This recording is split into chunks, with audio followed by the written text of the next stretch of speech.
ഡൽഹിയിൽ സത്യപ്രതിജ്ഞ ഫെബ്രുവരി 15-ന് ശേഷം പ്രധാനമന്ത്രി നരേന്ദ്രമോദിയുടെ അമേരിക്കൻ സന്ദർശനത്തിന് ശേഷമായിരിക്കും സത്യപ്രതിജ്ഞ. മുഖ്യമന്ത്രിയെ കണ്ടെത്താനുള്ള ചർച്ച ബിജെപി തുടങ്ങി.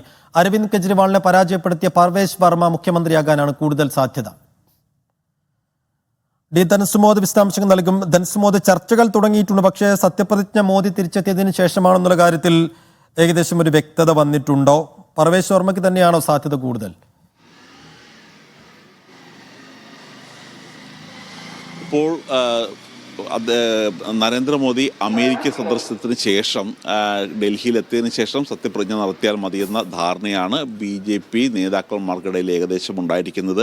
അമേരിക്കൻ പ്രസിഡന്റ് ഡൊണാൾഡ് ട്രംപുമായിട്ടുള്ള കൂടിക്കാഴ്ചയ്ക്ക് ശേഷം അദ്ദേഹം വന്നതിന് ശേഷം മുഖ്യമന്ത്രി ആരെന്നുള്ള കാര്യം അതിനു മുമ്പ് തന്നെ തീരുമാനിച്ച ശേഷം സത്യപ്രതിജ്ഞ അന്ന് നടത്തിയാൽ മതിയെന്നാണ് തീരുമാനിച്ചിരിക്കുന്നത്.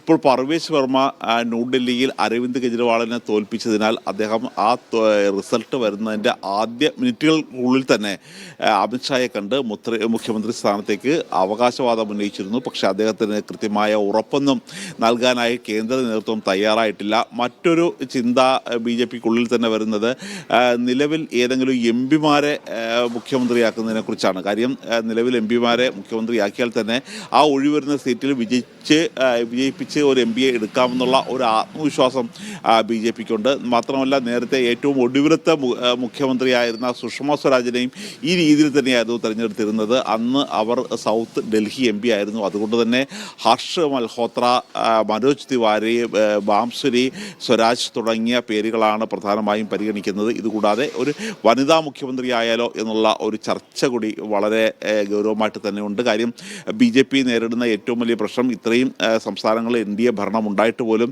ഒരു വനിതാ മുഖ്യമന്ത്രി പോലും ഇല്ല എന്നുള്ള ഒരു പരാതിയുണ്ട്. ഈ തരത്തിലുള്ള പല കാരണങ്ങൾ. അതേസമയം പർവേശ് വർമ്മയുണ്ട്, ഏറ്റവും കൂടുതൽ ഭൂരിപക്ഷം നേടി വിജയിച്ച ആളുണ്ട്. വിജേന്ദർ ഗുപ്ത എന്ന് പറഞ്ഞ് 7 പേർ ആയിരുന്ന സമയത്ത് പോലും ഒരു പ്രതിപക്ഷത്തെ നയിച്ച BJP നേതാവുണ്ട്, മുൻ സംസ്ഥാന അധ്യക്ഷൻ കൂടിയാണ്. ഇത്തരത്തിലുള്ള ചർച്ചകൾ നടന്നുകൊണ്ടിരിക്കുകയാണ്. അന്തിമമായിട്ടുള്ള ഒരു തീരുമാനത്തിൽ എത്തിയിട്ടില്ല. അതിനു മുമ്പ് തന്നെ അനുഭവ സമ്പത്ത്, ജാതി തുടങ്ങിയ കാര്യങ്ങൾ കൂടി പരിഗണിച്ച ശേഷമായിരിക്കും ഒരു മുഖ്യമന്ത്രി ആര് എന്നുള്ള കാര്യത്തിൽ അന്തിമമായി BJP എത്തിച്ചേരുക.